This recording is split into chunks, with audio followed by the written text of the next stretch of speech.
Hey guys, today I thought I'd bring you a video where I feature some of my all-time favorite side characters. I don't think supporting characters get as much credit as they deserve, so today I'm gonna be showering some of these supporting characters with love. Love, love, love. The first character on my list is Kenji from the Shatter Me trilogy. Kenji is just such a caring character, probably one of the most caring characters that I've ever read about. He's just such a trusting character and he always puts the people around him before himself and makes sure that they're taken care of before he takes care of himself. He's also just such a humorous character and he really brings on the comic relief with this trilogy, especially when it's needed because there's just so much madness going on. There's also a lot of romantic tension and Kenji is always there to lighten up the story. The next character on my list is Aiko from the Lunar Chronicles. Aiko is kind of similar to Kenji in the fact that she's really in this story to lighten up the mood and to provide comic relief when it's needed. She's just such a hilarious character and she's so sassy. I was a little bit disappointed because we don't get much from Aiko in the second book, Scarlet, but I'm really hoping that she makes more of an appearance in the next few books. Next up we have Uriah from the Divergent trilogy. I really loved Uriah's role at the beginning of the Divergent trilogy. He just becomes such great friends with Triss and really helps in her transition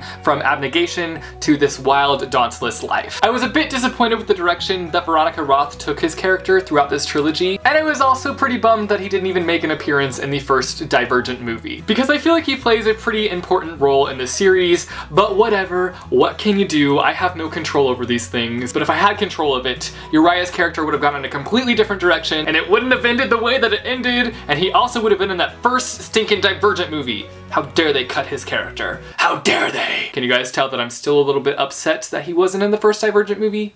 Because I am. Then we've got Roland from the Archive series. I would love to have a book just about Roland's history, and I really feel like Victoria could write a standalone book just on Roland and his history with the Archived, but I'm not sure if that will ever happen. It's just a dream of mine. I really wish she would. But I do know that Roland will have a larger role in the third Archived book, and I am super pumped about that. Now this next character is one that I'm not sure is really considered to be a side character. For the first 3 books, she's definitely more of a supporting character, but I feel like she has more of a presence in the last 3 books, but I'm just going to mention her anyways because I love her, and that is Isabelle Lightwood from the Mortal Instruments series. You all know how I feel about Isabelle. I freaking love her so much. I ship myself with her, even though she's not real. I ship it. Jezebel, guys. Hashtag Jezebel. I just admire her character a lot. I feel like she's just a very well put together character. She carries herself with confidence and she's kick butt and she's just all around a fantastic character. I love you, Isabelle.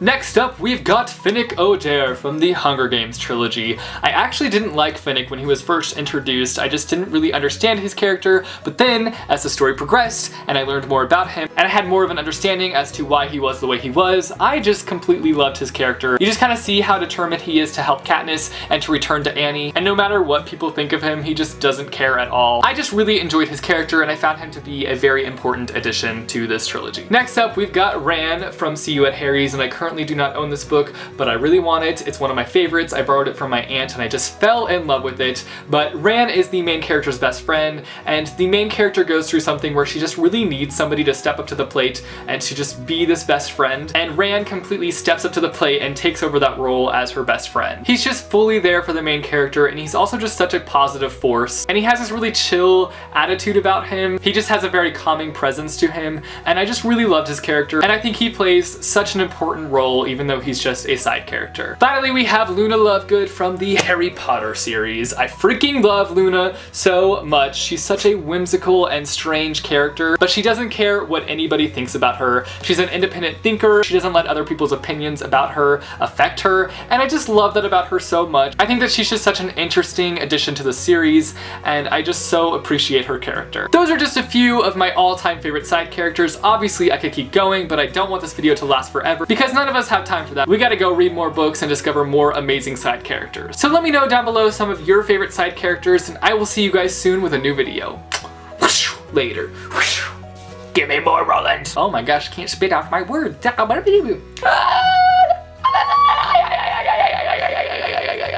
is terrifying.